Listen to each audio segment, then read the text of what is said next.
पिछले लेक्चर तक हम पढ़ चुके हैं कि रासायनिक अभिक्रिया का वेग अभिकारकों की सांद्रता पर निर्भर करता है। यदि गैसीय माध्यम है तो दाब पर निर्भर करता है, ताप पर निर्भर करता है। और आज हम पढ़ेंगे कि उत्प्रेरक भी प्रभावित करता है। तो आज का अपना टॉपिक है उत्प्रेरक का प्रभाव।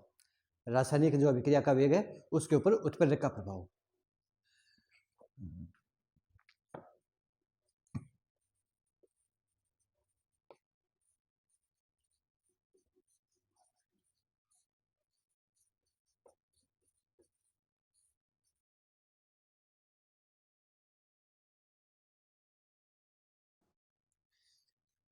तो पहली बात तो ये कि उत्प्रेरक किसको कहेंगे।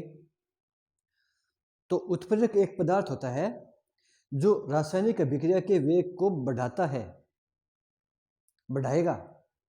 जो उत्प्रेरक के नाम पर कई बार परिभाषा ये भी देते हैं कि जो रासायनिक अभिक्रिया के वेग को परिवर्तित कर देता है, परिवर्तित नहीं, बढ़ाता है।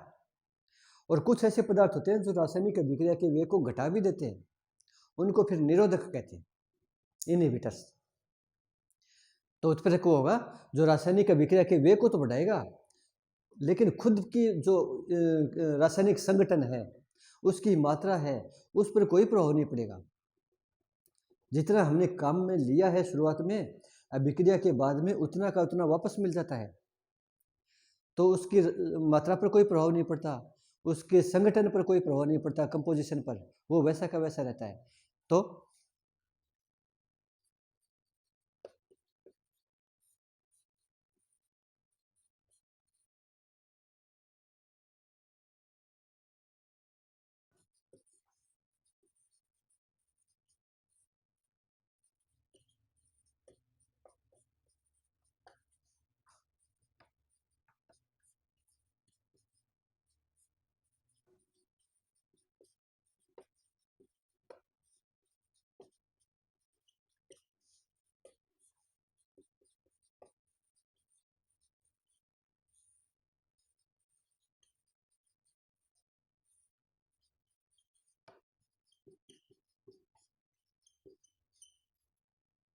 रासायनिक परिवर्तन लिखा है। रासायनिक परिवर्तन का मतलब होता है उसकी संरचना में परिवर्तन होना या उसके कंपोजिशन में परिवर्तन होना। तो ऐसी कोई बात नहीं होती, जितनी मात्रा उसके ली जाती है उतनी को उतनी वापस मिल जाती है। उदाहरण लेते, पोटेशियम क्लोरेट है, अगर इसको गर्म करके इसका अपघटन करवाना चाहें तो इससे ऑक्सीजन गैस बनती है, लेकिन वो ऑक्सीजन गैस कम मात्रा में या धीरे प्राप्त होती है, ये बनेगा। लेकिन अगर MnO2 मैग्नीज डाइऑक्साइड काले रंग का ठोस पदार्थ होता है, उसको इसके साथ थोड़ा सा डाल देंगे तो ऑक्सीजन अधिक मात्रा में बनने लग जाएगी, जल्दी बनने लग जाएगी।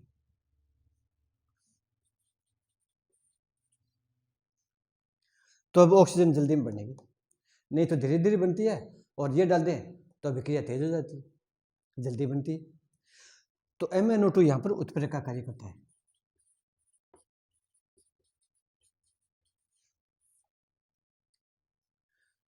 और जो अभिक्रिया के वेग को घटा देते हैं, चलो उसकी परिभाषा भी लिख देता हूं मैं, उसको निरोधक कहते हैं। तो अगली परिभाषा है निरोधक।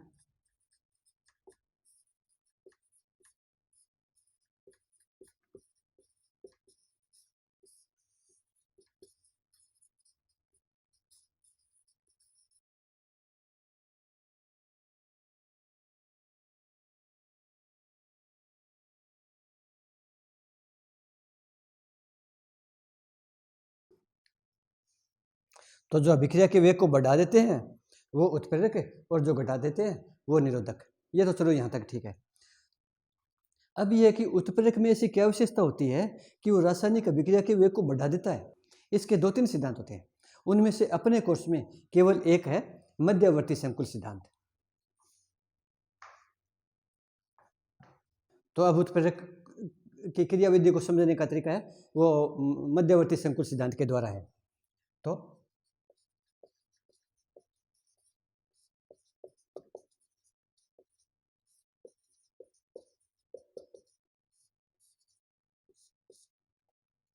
मध्यवर्ती संकुल का जिक्र हमने पिछले लेक्चर में किया है, आर्यनीय समीकरण में भी इसका जिक्र किया है।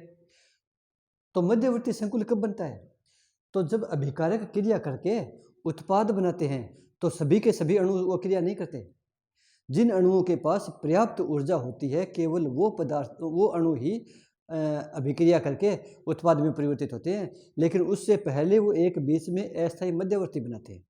अस्थायी होता है वो, और वो तुरंत आगे टूटकर उत्पाद में परिवर्तित हो जाता है। अस्थायी मध्यवर्ती बनाने के लिए अभिकारक के अणुओं के पास कुछ न कुछ ऊर्जा होनी चाहिए।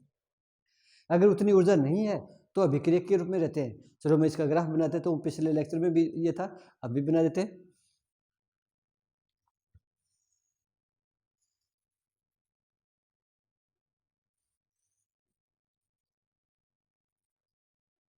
ये होता है, ये तो है यहाँ पर अभिकारक, और ये बनता है उत्पाद यहाँ पर। ये बीच में बनता है मध्यवर्ती, अस्थायी संकुल होता है ये।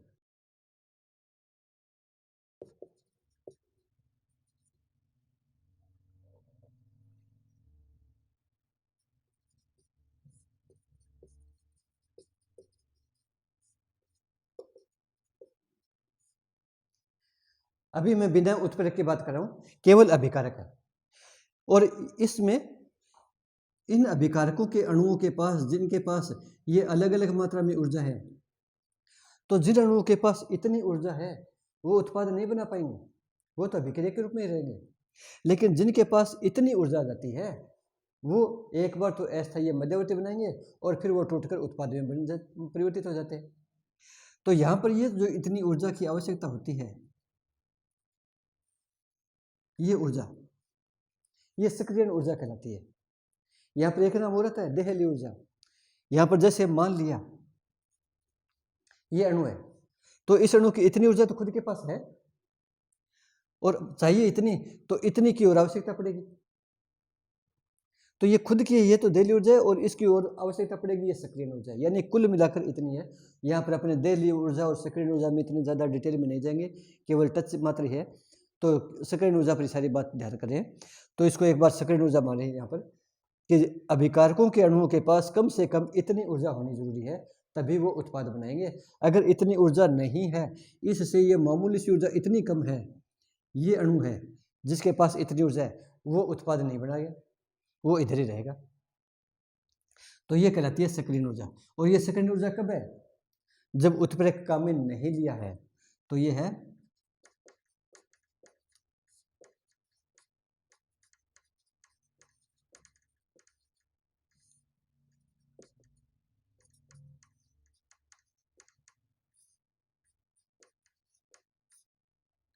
तो ये सक्रियण ऊर्जा लगभग एक प्रकार से ये बात मान सकते हो कि जिस प्रकार से बोर्ड की परीक्षा में वो छात्र पास होंगे जिनके पास 33% अंक हों, जिनके 33% नहीं है वो उसी क्लास में रहेगा, जिसके 33% है वो अगली क्लास में चला जाएगा, जिसके पास 33% है वो अगली क्लास में चला जाएगा, जिसके पास 33% नहीं है वो इसी क्लास में रहेगा।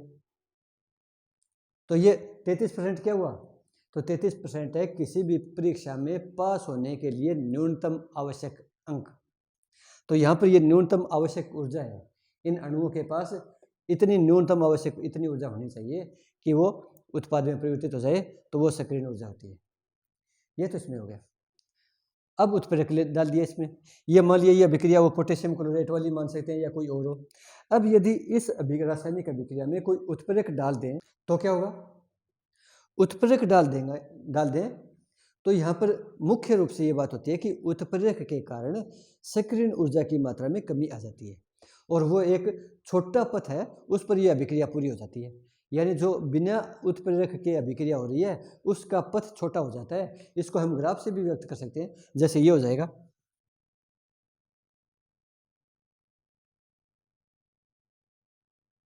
ये हो जाएगा। तो उत्प्रेरक के बिना तो यहाँ से यहाँ तक आना पड़ता है और उत्प्रेरक काम में ले लिया तो ये हो गया। तो अब सक्रियण ऊर्जा इतनी रहेगी। क्या कर दिया उत्प्रेरक ने? सक्रियण ऊर्जा की मात्रा में कमी कर दी। अब सक्रियण ऊर्जा ये, तो ये कौन सी है? ये है उत्प्रेरक की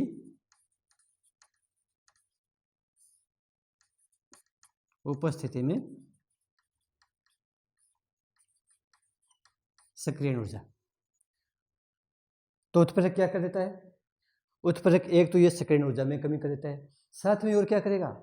साथ में अब उत्प्रेरक यहाँ अभिकारक के साथ भी क्रिया करेगा और ये जो एक मध्यवर्ती संकुल है ये बनाएगा और ये अस्थायी है और ये अस्थायी होकर टूटेगा, टूटकर उत्पाद भी बनेगा और जितना उत्प्रेरक यहाँ पर काम में आया था अभिक्रियक के साथ क्रिया करने में उतना ही उत्प्रेरक वापस बन जाता है। तो यहाँ पर उत्प्रेरक के मुख्य रूप से इस मध्यवर्ती संकुल सिद्धांत में क्या लिखेंगे? यहाँ ये लिखेंगे कि उत्प्रेरक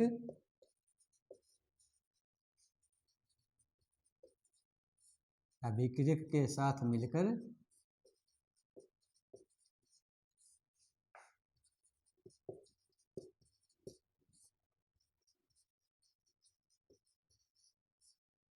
अस्थायी मध्यवर्ती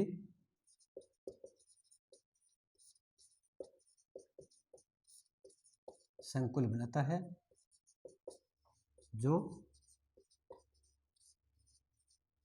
तुरंत टूटकर, वियोजित होकर, अपघटित होकर, टूटकर उत्पाद व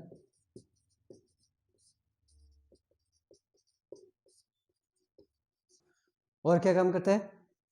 यह सक्रियण ऊर्जा में कमी देता है।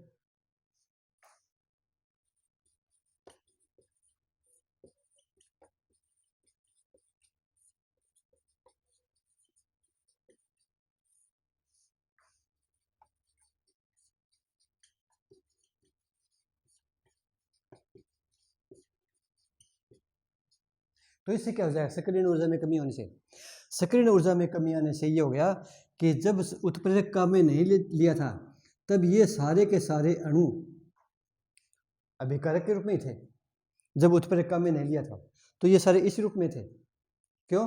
कि इनकी ऊर्जा इस संकुल से कम थी और उत्प्रेरक काम में ले लिया तो क्या हो गया?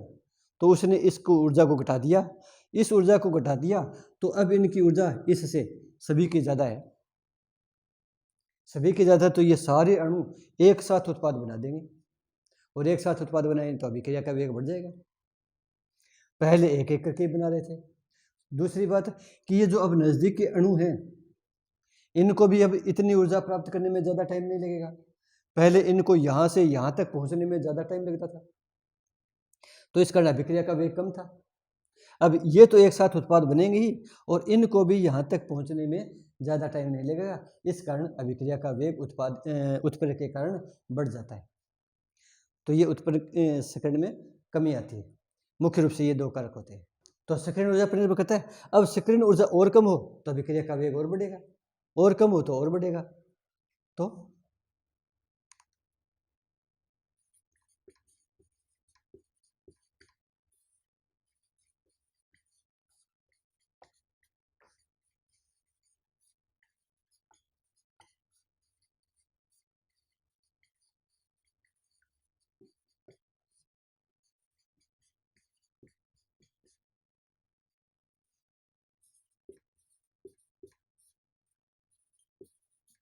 अभिक्रिया का वेग बढ़ता है।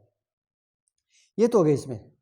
अब इसकी और क्या क्या विशेषता होती है उत्प्रेरक को अगर काम में लें तो, और ये विशेषताएं ये होंगी। तो उत्प्रेरक की मात्रा कितनी चाहिए किसी भी अभिक्रिया को तेज करने में? बहुत ही कम। अभिकारक की मात्रा ज़्यादा हो तो उसमें मामूली सा ही अगर उत्प्रेरक डाल देंगे तो वो अभिक्रिया को बहुत तेज कर सकता है, बहुत तीव्रता बढ़ा सकता है। तो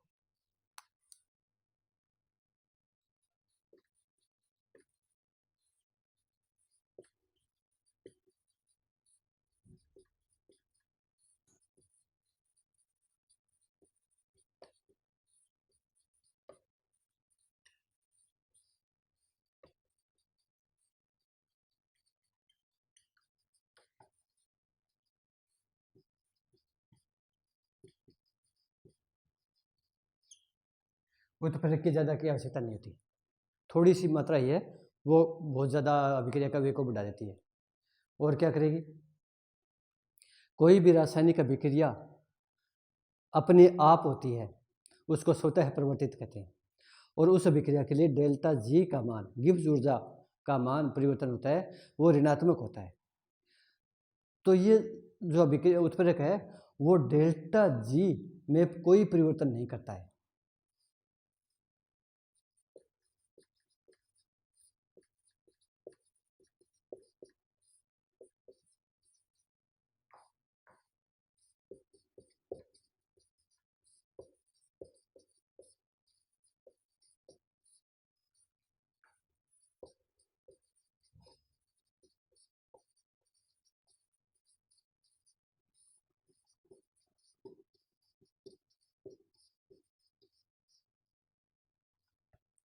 और अभिक्रिया पिछली कक्षा में पढ़ी दो प्रकार की हो सकती है, स्वतः परिवर्तित और स्वतः अपरिवर्तित। स्वतः परिवर्तित वो होती है जिनके लिए डेल्टा जी का मान ऋणात्मक होता है और फिर अपने आप चलती है, और स्वतः अपरिवर्तित आसानी से नहीं होती, उनके लिए डेल्टा जी का मान ऋणात्मक होता है। तो उत्प्रेरक किसको उत्प्रेरित करेगा? केवल स्वतः परिवर्तित अभिक्रिया को। और अगर हम ये चाहें कि कोई स्वतः अपरिवर्तित अभिक्रिया है और उसमें उत्प्रेरक डालकर और उसको भी उत्पाद बनाने लग जाए, नहीं बनेगा। स्वतः अपरिवर्तित अभिक्रिया पर यह काम नहीं करता। इसका काम अभिक्रिया को शुरू करना नहीं है, इसका काम कोई भी अभिक्रिया को शुरुआत करके या उसको आगे बढ़ाने का इतना नहीं है, इसका काम अभिक्रिया के वेग को बढ़ाने का है बस। तो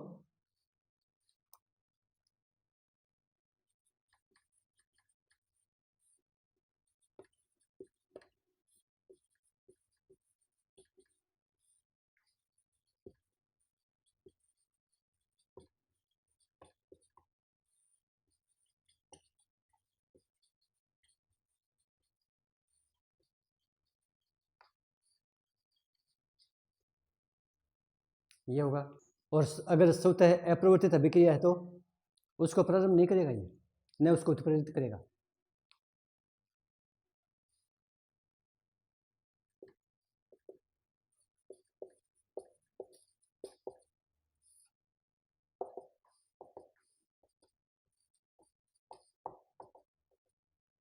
स्वतः अपरिवर्तित अभिक्रियाओं को उत्प्रेरित नहीं करता है। कई उत्क्रमणीय अभिक्रिया होती है, उनमें समय स्थिरांक होता है, तो उत्प्रेरक है वो समय स्थिरांक को प्रभावित नहीं करता, परिवर्तित नहीं करता। हाँ, उसके कारण समय स्थिरांक जल्दी स्थापित हो जाता है। क्यों? क्योंकि अभिक्रिया का वेग बढ़ गया, उत्पाद ज़्यादा जल्दी बनने लगे, और जल्दी बनने से वो वापस अभिकारक भी बनाने लगेंगे, तो समय जल्दी स्थापित हो जाता है। तो जो उत्क्रमणीय अभिक्रिया होती है उनमें समय स्थिरांक परिवर्तित नहीं करता है, परिवर्तित नहीं होता है, केवल जल्दी बन जाता है, समय जल्दी प्राप्त हो जाता है।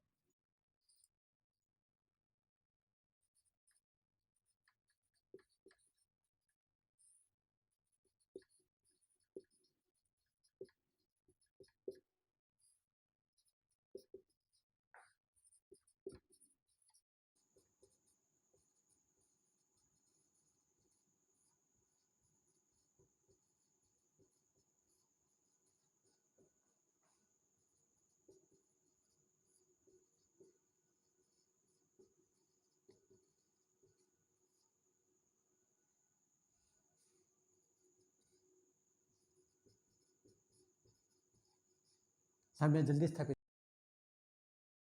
और जब उत्क्रमणीय अभिक्रिया है तो उसमें अग्र अभिक्रिया भी होती है, प्रतिभ अभिक्रिया भी होती है। तो उत्प्रेरक किसको उत्प्रेरित करेगा? केवल अग्र अभिक्रिया को या केवल प्रतिभ को? दोनों को। तो उत्प्रेरक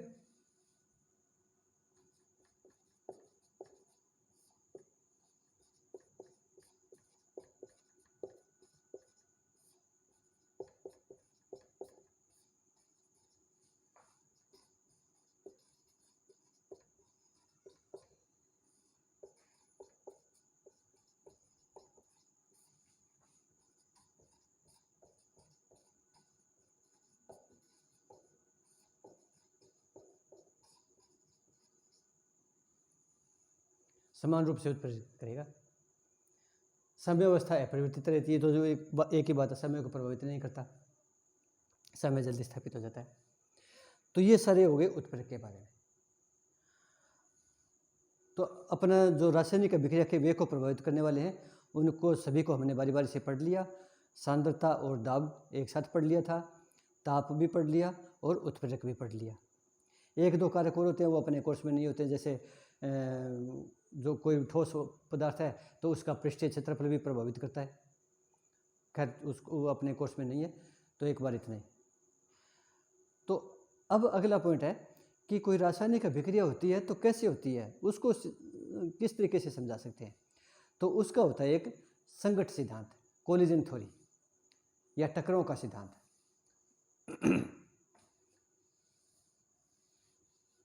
तो अब है रासायनिक अभिक्रिया का संगत सिद्धांत।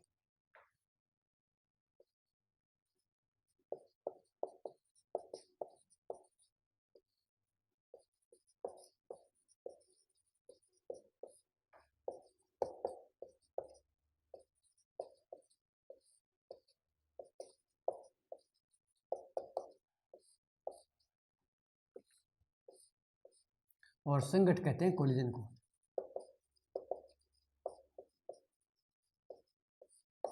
टक्कर को। तो टक्कर किस में होगी? अभिकारकों के अणुओं में।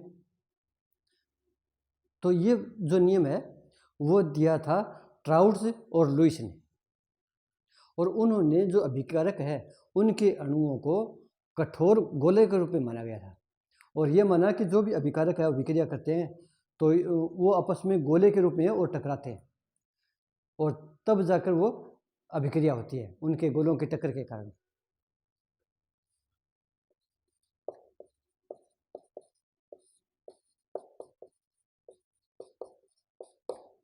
ये दो वैज्ञानिक है, इन्होंने ये सिद्धांत दिया था, ट्राउट्स व लुईस ने। इनके अनुसार अभिक्रियक के अणु क्या है?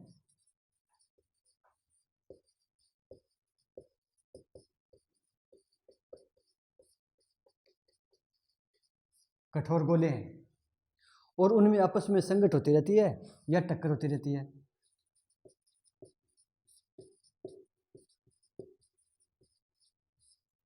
इन अणुओं में आपस में संगत होती रहती है और उसी के कारण अभिक्रिया संपन्न होती है। तो जब अभिक्रियक के अणु आपस में टकराएंगे, बार बार टकराएंगे, कितनी तेजी से टकराते हैं, 1 मिनट में कितनी बार टकराते हैं, ये कई बातें प्रभावित होंगी। तो यहाँ पर एक काम और स्टेप और आता है, एक टर्म और आती है, संगत आवर्ती। संगत आवर्ती होती है कि जो अभिकारक है उनके अणुओं की काफ़ी संख्या है, आयतन भी ज़्यादा है, लेकिन प्रति इकाई आयतन में प्रति सेकंड संगठों की संख्या कितनी है, वो संगत आवर्ती कहलाती है। उसको Z से व्यक्त करते हैं, तो नाम है संगत आवर्ती।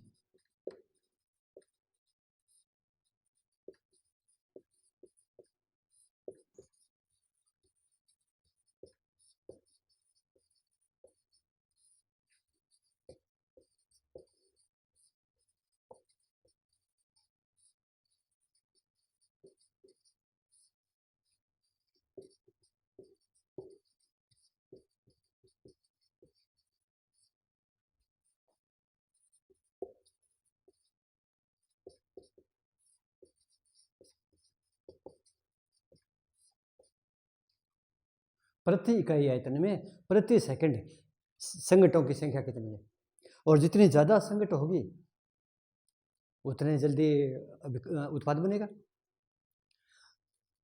तो जितनी ज़्यादा आवृत्ति होगी उतना ही जल्दी उत्पाद बनेगा। एक अभिक्रिया लेते हैं, मानते हैं कि मान लिया ये अभिक्रिया है कोई,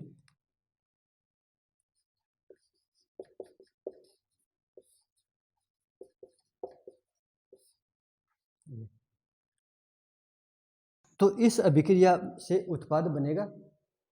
इसका वेग ज़्यादा कब हो तो वो निर्भर करेगा कि इसकी संगत आवृत्ति कितनी है, ये अभिकारकों के अणु आपस में किस आवृत्ति से टकरा रहे हैं।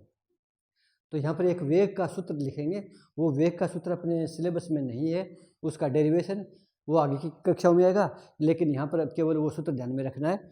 तो यहाँ पर वेग का सूत्र होता है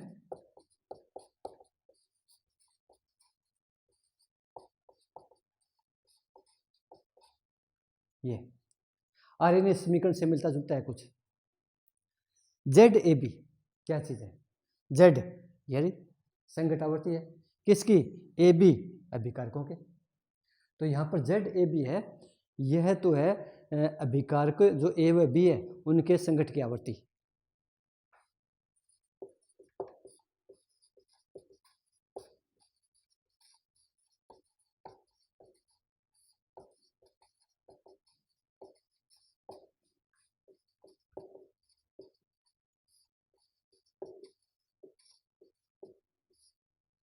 टक्कर आवर्ती 1 सेकंड में कितनी बार टकरा रहे, और ये ई की घात माइनस ई ए बटा आर टी, ये ई ए होती है सक्रियण ऊर्जा, और इसका जो टोटल मान है वो मान या तो सक्रियण ऊर्जा के बराबर हो या इससे अधिक ऊर्जा वाले अणु है उनके अंश को व्यक्त करता है।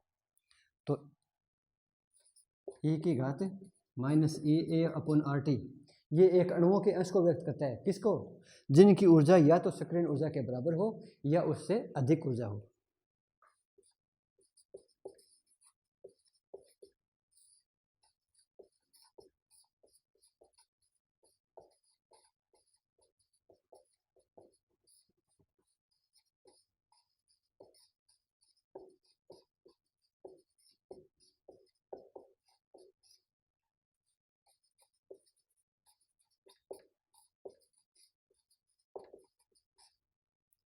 तो इस तरीके से ये वेग का सूत्र निर्भर करता है। तो यहाँ पर वेग किस किस बात पर निर्भर कर रहा है? संघट आवर्ती कितनी है और साथ में सक्रियण ऊर्जा कितनी है, दोनों बातें आ गई यहाँ पर। जो ग्राफ आया था इसमें संघट आवर्ती भी आ गई और साथ में सक्रियण ऊर्जा भी होगी। जिन अणुओं के पास सक्रियण ऊर्जा से के बराबर या उससे अधिक ऊर्जा है केवल वो ही उत्पाद बनाते हैं। लेकिन अब ये संघट आवर्ती तो ठीक है, टक्कर हो रही है, बार बार हो रही है, मान ली बात, लेकिन क्या प्रत्येक टक्कर से उत्पाद बनेंगे क्या? यहाँ पर भी एक बात और है कि प्रत्येक टक्कर से उत्पाद नहीं बनेगा। टक्कर तो ये दो अणु हैं, मान लिया इसमें तो आकृति अलग है, इनको गोल मान लेते हैं, ये भी गोल अणु है, ये भी गोल अणु है इस सिद्धांत के अनुसार। और जब हो सकता है कि ये आपस में धीरे से टकराएं और हो सकता है तेजी से टकराएं। धीरे से टकराएं तो इनकी ऊर्जा कम है और तेजी से टकराएंगे तो इनकी गतिज ऊर्जा ज़्यादा है। तो जब इनकी गतिज ऊर्जा पर्याप्त होगी तभी उत्पाद बनेगी। तो एक तो इस बात पर निर्भर करता है कि इनकी गतिज ऊर्जा कितनी है, किस ऊर्जा से ये टकरा रहे हैं। साथ में एक बात और निर्भर करता है जो इसमें कमी के रूप में भी दर्शाएंगे कि वो टकराने में इन अणुओं का सही विन्यास क्या है।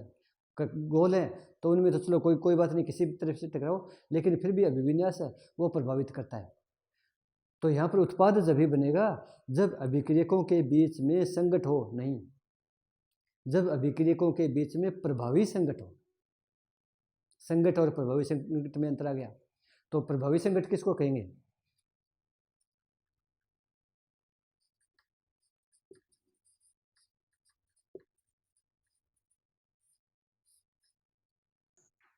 तो अभी बताया कि जैसे ये ऐसे टकराए, यह प्रभावी संघट नहीं है, लेकिन ये टकराए तेज आकर गतिज ऊर्जा से तो प्रभावी संघट है। और साथ में जब संघट होती है, उत्पाद जब बनता है, प्रभावी संघट जब होती है, जब उत्पाद बनता है तो क्या हुआ? तब अभिक्रियकों के जो बंध हैं वो टूटेंगे, क्योंकि वो टूटेंगे तभी तो उत्पाद बनेगा। अभिक्रियकों के जो आपस में पुराने बंध है वो तो टूटेंगे और वो आपस में मिलकर एक नया बंध बनाएंगे और तब उत्पाद बनेगा। तो प्रभावी संघट में ये लिखेंगे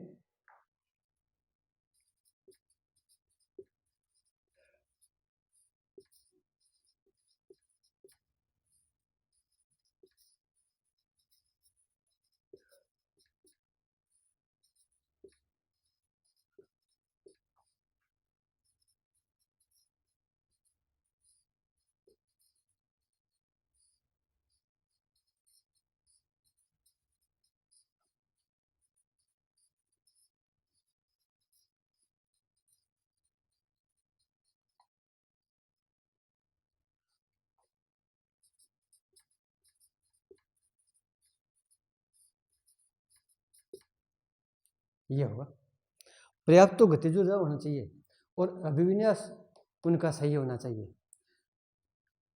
ये संघट होनी चाहिए। और ये जब संघट होगी तब अभिक्रियकों के जो पुराने बंध हैं वो टूटेंगे और वो नए बंध बनाकर उत्पाद में बनाएंगे।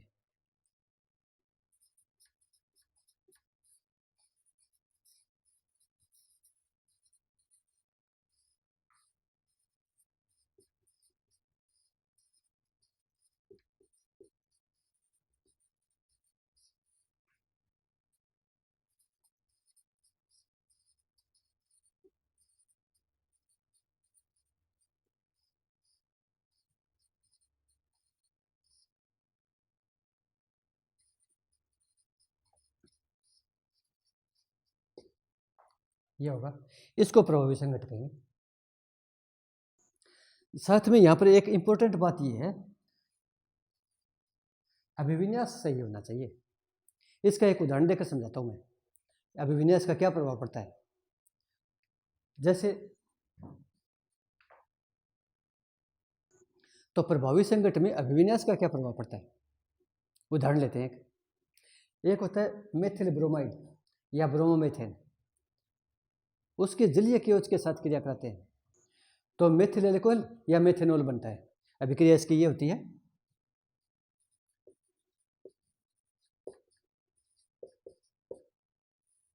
ये जलीय केओच होता है तो अभिक्रिया इसकी ये होती है मेथेनॉल और ब्रोमाइड। केओच है तो वो KBr बन जाता है, पोटेशियम ब्रोमाइड बन जाता है। इसका विन्यास देखें तो इसे दो प्रकार की संभावना है। इसकी संरचना कैसी होगी, कार्बन यहाँ पर 4 बंद है तो, और 4 बंद है साथ में sp3 संकरण है, 4 सिग्मा बंद है तो चतुष्फलकीय होगी। और इसकी संरचना ये होती है,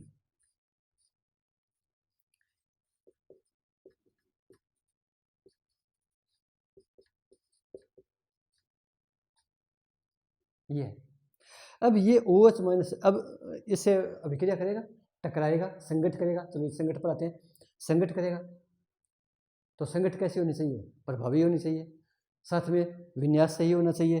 तो ये OH कहाँ टकराए, वो टकराना चाहिए कार्बन पर। ले अगर इधर से टकराएगा तो क्या होगा, दूसरी साइड से टकराएगा तो क्या होगा, 2 संभावना लिख रहा हूँ। हो सकता है संभावना तो और ज़्यादा हो, लेकिन यहाँ पर 2 संभावना लिख रहा हूँ।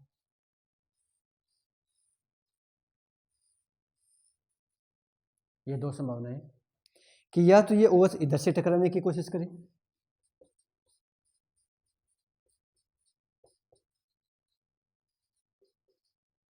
ये माइनस है, ये माइनस है, और ये OH इस Br को यहाँ से हटाने की कोशिश करे। और यह हो सकता है कि ये OH इधर से कार्बन पर अटैक करे।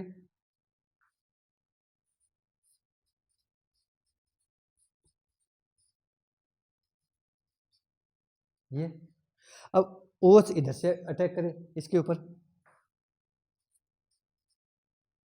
ये तो 2 संभावनाएं बन रही है। अब स्पष्ट दिख रहा है उत्पाद किसमें बनने की संभावना है। प्रभावी संगठ कौन सी है, ये प्रभावी है क्या। OH यहाँ पर अटैक कर लेगा क्या, नहीं कर पाएगा, क्योंकि ये भी ऋणात्मक है, ये भी ऋणात्मक है, दोनों विद्युत ऋणी है। और अगर टकराएगा भी तो बहुत ही कम ऊर्जा से, प्रतिकर्षण है यहाँ पर तो। और यहाँ इसको कोई परेशानी नहीं, तो यहाँ अभिविन्यास कर रहा है, यहाँ पर यह प्रभावी संगठ होगा तो इसमें कोई उत्पाद नहीं बनेगा।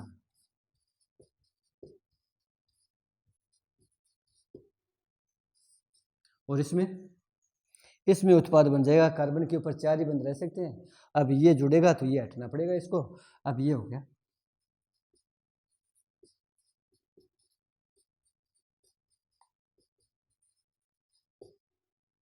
ये उत्पाद बन गया। अभिविन्यास काम कर रहा है, ये प्रभावी संगठ कहलाएगी। तो इस तरीके से इस सिद्धांत के अनुसार जो कोई भी अभिक्रिया है वो संगठ पर निर्भर करती है, और संगठ के साथ साथ अभिविन्यास होना जरूरी है। तो यहाँ पर इसके अणुओं के बीच में टक्कर तो खूब हुई है, लेकिन हर एक टक्कर से उत्पाद बना है क्या, इससे नहीं बना, इससे बना। हमने यहाँ पर 2 ही माने, 2 में से 1 में बन रहा है, 1 में नहीं बन रहा। प्रोबेबिलिटी आ गई, प्रायिकता आ गई। और हो सकता है ये OH यहाँ से भी टकराने की कोशिश करे, इधर से भी करे, इधर से भी करे, इधर से भी करे। तो वे किस पर निर्भर करेगा, अभिक्रिया का वेग किस पर निर्भर करेगा। अभिक्रिया का वेग तो उस पर निर्भर करेगा जिसमें उत्पाद बनेंगे, उस टक्करों पर। तो सारी टक्करें हैं क्या, नहीं है। तो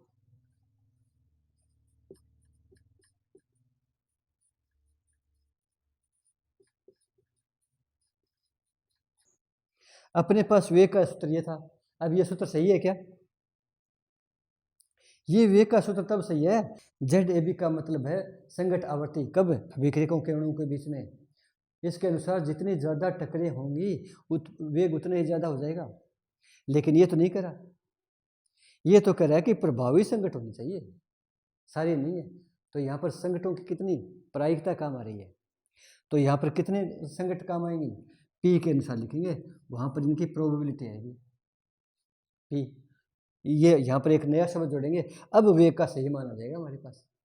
जब तक पी नहीं था तब तक वेग का मान तो बहुत ज़्यादा अनुमान करेंगे, लेकिन उतना ज़्यादा नहीं होगा, क्योंकि यहाँ पर जो टक्कर है वो इसमें तो उत्पाद बन रहा है, इसमें नहीं बन रहा, तो वेग तो कम रह गया।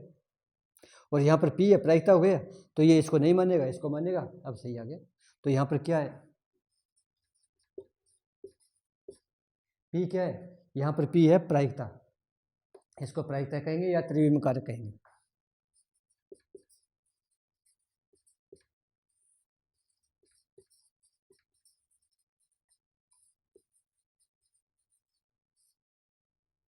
तो ये संगत सिद्धांत है छोटा सा।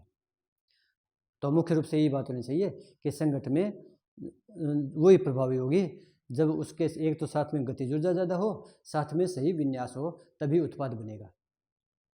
अब संगत सिद्धांत की कमी भी है यहाँ पर, खैर इतना ज़्यादा अपने पास हमने डिटेल नहीं पढ़ा, बिल्कुल हल्का सा टच ही किया है। कमी क्या होगी,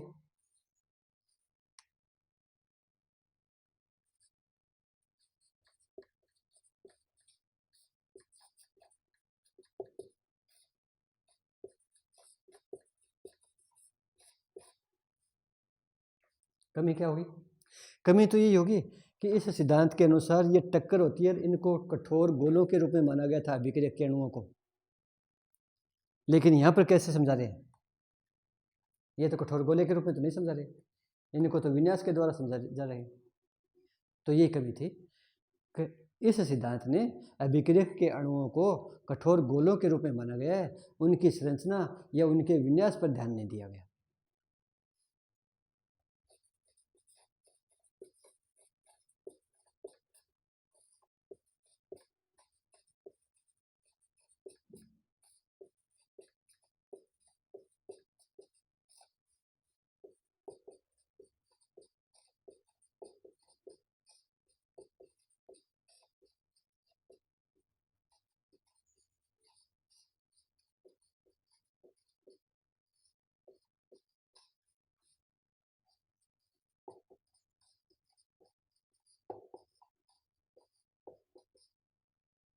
ये है। तो इस तरीके से अपना आज का चैप्टर पूरा हो गया। अब इससे संबंधित कुछ न्यूमेरिकल हैं, तो आगे 1 या 2 लेक्चर न्यूमेरिकल के लेंगे। न्यूमेरिकल में बार बार कहता हूँ, साइंस में जिस भी चैप्टर में न्यूमेरिकल हैं वो तो हर हालत में करो, एक तो आपका रिवीजन हो जाता है, और दूसरी बात उसमें कई बातें ऐसी हो ध्यान में आ जाती हैं जो आपने थ्योरी पढ़ते समय गौर नहीं करी थी, और वो थ्योरी वाला चैप्टर भी जो टॉपिक है वो भी एकदम पूरा क्लियर हो जाता है। तो यहाँ पर जो अब आगे के 1 या 2 लेक्चर है वो इस जो न्यूमेरिकल हैं उससे संबंधित लेंगे। आज का अपना इतना ही है।